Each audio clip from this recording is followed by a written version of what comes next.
कि ये जो लोग कह रहे हैं ना कि मियाँ जी को ठीक करने के लिए लाया गया है, एक भाजपाई दोस्त हमारे पास आया और बोला कि तुमको क्या दिक्कत है, तुम्हारा तो नाम कन्हैया है।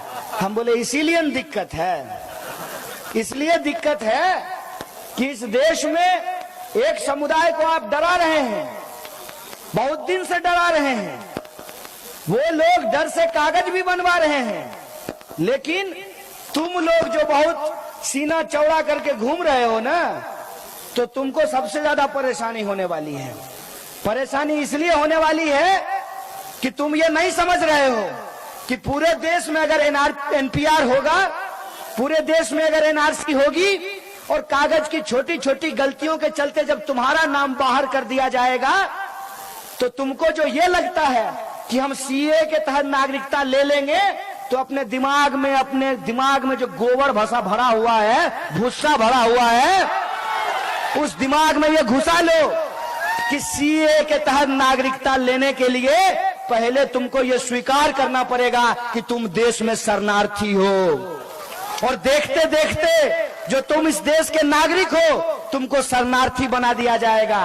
और जब शरणार्थी बन जाओगे तो ये जो पुश्तैनी जमीन है, ये जो हम लोग, हमारे गांव के लोग आकर के कह रहे थे कि जाले डीह में पैदा हुए हैं, जाले हमारा डीह है, तो आप अंदाजा लगाइए कि जो पुश्तैनी जमीन है, जो पुश्तैनी घर है, उसका कागज आप 1947 के बाद का कैसे दिखाइएगा। ये बात हमको जरा समझ करके बताइए।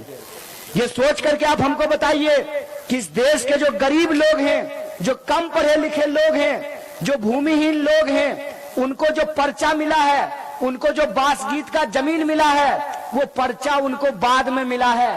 वो कैसे ये साबित करेंगे कि वो पाकिस्तान से मार खा करके आए हैं, इसीलिए उनको सीए के तहत नागरिकता दे दी जाए। ये पूरी लड़ाई एक धर्म की लड़ाई नहीं है, ये लड़ाई हम सब की लड़ाई है। और ये हमको समझना पड़ेगा कि सरकार हमारे साथ एक खेल खेल रही है। ठीक उसी तरह से कि किसी बच्चे को भूख लगा हो और बच्चा जाए पप्पा के पास, पप्पा पप्पा बिस्कुट दीजिए, पप्पा उसको उठा करके अलमीरा पे बिठा देंगे। बच्चा बिस्कुट मांगना छोड़ करके कहेगा पप्पा अलमारी से नीचे उतार दीजिए। ये सरकार भी हमारे साथ यही कर रही है कि आप अपने बच्चों के लिए नौकरी मांग रहे हैं, आप कह रहे हैं कि हमारे खाते में 15 लाख क्यों नहीं पहुंचा, आप कह रहे हैं कि किसान आत्महत्या क्यों कर रहे हैं, आप कह रहे हैं कि महिलाओं के ऊपर अत्याचार क्यों हो रहा है। आप जो सरकार से सवाल पूछ रहे हैं, तो सरकार ने जवाब देने की बजाय उल्टे आपसे सवाल पूछ लिया है, आपसे कागज मांगने की तैयारी कर रही है। इसीलिए हमको यह बात समझना पड़ेगा कि जादूगर जैसे गिली गिली गिली गिली पम पम छू कह करके आपका ध्यान भटकाता है। आपको अपना ध्यान नहीं भटकाना है, आपको अपने सवालों पे ध्यान टिका करके रहना है। और ये जो पूरी लड़ाई है, इसमें दो चुनौती है। पहली चुनौती ये है कि यह देश का संविधान किसी भी इंसान के साथ इस बात पे कोई भेदभाव नहीं करता है कि वो मंदिर जाता है कि मस्जिद जाता है, वो नमाज पढ़ता है कि पूजा करता है, वो टीका लगाता है कि टोपी लगाता है, इस बात का कोई भेदभाव नहीं करता है। तो एक तरफ आपको तिरंगा और संविधान बचाना है, और दूसरी तरफ जो आपके बच्चे हैं उसका भविष्य और आने वाली पीढ़ी के लिए यह देश बचा करके रखना है। ये दोनों लड़ाई आपको एक साथ लड़नी है। बोलिए लड़ेंगे कि नहीं लड़ेंगे? तो गांधी के रास्ते लड़ेंगे कि गोडसे के रास्ते लड़ेंगे? तो गांधी के रास्ते लड़ेंगे। तो दो बात को अपने दिमाग में रख लीजिए। गांधी जी जब चंपारण में आंदोलन शुरू किए थे, तो उनको नहीं मालूम था कि देश को आजादी कब मिलेगी। अंग्रेजों के खिलाफ उन्होंने असहयोग किया था। हमको भी सरकार की जो यह संविधान विरोधी गतिविधि है, उसके खिलाफ असहयोग करना पड़ेगा। बोलिए करेंगे कि नहीं करेंगे? तो आपके मन में यह संकल्प लेना पड़ेगा, ये सरकार को कहना पड़ेगा कि यह सरकार, अगर तुम हमको नागरिक नहीं मानते तो हम तुमको सरकार नहीं मानते हैं। ये उनको कहना पड़ेगा। और फिर भी अगर ये नहीं समझते हैं, फिर भी इनको अगर अकल नहीं आती है, तब इनके लिए हमको अगला रास्ता अपनाना पड़ेगा। जैसे गांधी जी ने नमक कानून के खिलाफ सभी ने अवज्ञा किया था, हमको भी एनपीआर, एनआरसी और सीए के खिलाफ सभी ने अवज्ञा करना पड़ेगा। बोलिए करेंगे कि नहीं करेंगे? और एक बात जान लीजिए, यह संविधान आपको हाँ कहने की और ना कहने की पूरी इजाजत देता है।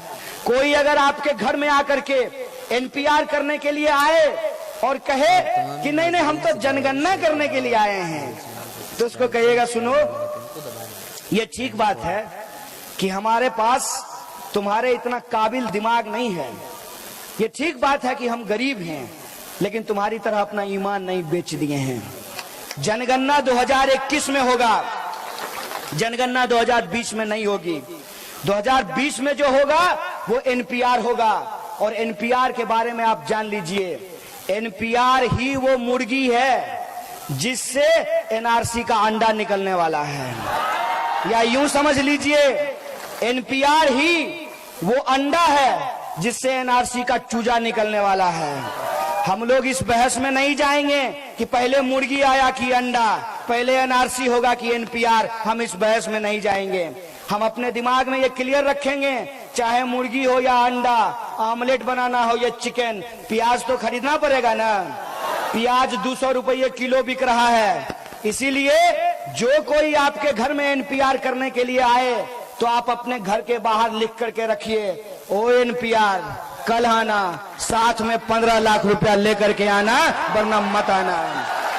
यह संकल्प आपको लेना पड़ेगा, और इसी संकल्प को दोहराने के लिए पूरे बिहार की जनता को एकजुट करके यह सरकार को बताने के लिए कि यह सरकार, या तो तुम रेजोल्यूशन पास करो, अगर रेजोल्यूशन पास नहीं करोगे तो इस कानून कानून के खिलाफ हम अवज्ञा करेंगे, सभी ने अवज्ञा करेंगे। संविधान को मानते हुए, अपने संवैधानिक हक का इस्तेमाल करते हुए, don't be silent, don't be violent के रास्ते पे चलते हुए इस कानून को हराएंगे। बोलिए हराएंगे कि नहीं हराएंगे? तो इस लड़ाई में हमको मजबूती से खड़ा होना है, अपने संविधान को बचाने के लिए, अपने हक के लिए और अपने आने वाली पीढ़ी के भविष्य के लिए। इसी आशा और विश्वास के साथ जब जनता एकजुट होकर के लड़ती है तो हर लड़ाई को जीती जाती है। ये लड़ाई हम जरूर जीतेंगे, जरूर जीतेंगे। शुक्रिया। इनकलाब जिंदाबाद, हमारी एकता जिंदाबाद। इस नारे को बुलंद कीजिएगा। यह बात दिमाग में रखकर कि मौलाना अबुल कलाम आजाद के नाम में भी आजाद है और चंद्रशेखर आजाद के नाम में भी आजाद है। हमको आजादी पसंद है, इसलिए हम आजादी की बात करेंगे। जिनको गुलामी पसंद है वही आजादी के नारे से चिढ़ेंगे। बोलिए आपको ये नारा पसंद है कि ना पसंद है? आप भी हमारे साथ लगाएंगे? चलिए मिलकर लगाते हैं। अरे हम क्या चाहते हैं?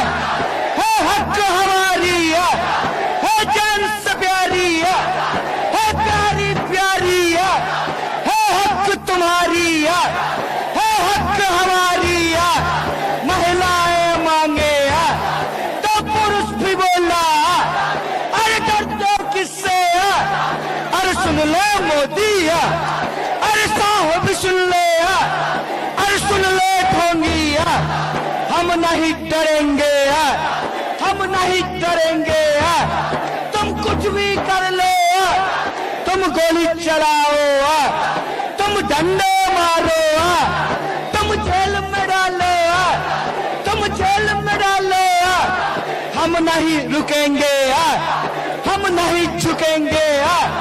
तो मिलकर बोलो, अरे डरते किससे? तो ऊंचा बोलो, है हक तुम्हारी है हक हमारी है। अरे गरीबी से तो भुखमरी से, अरे जातिवाद से तो मनुवाद से, अरे संघवाद से, सामंतवाद से तो पूंजीवाद से।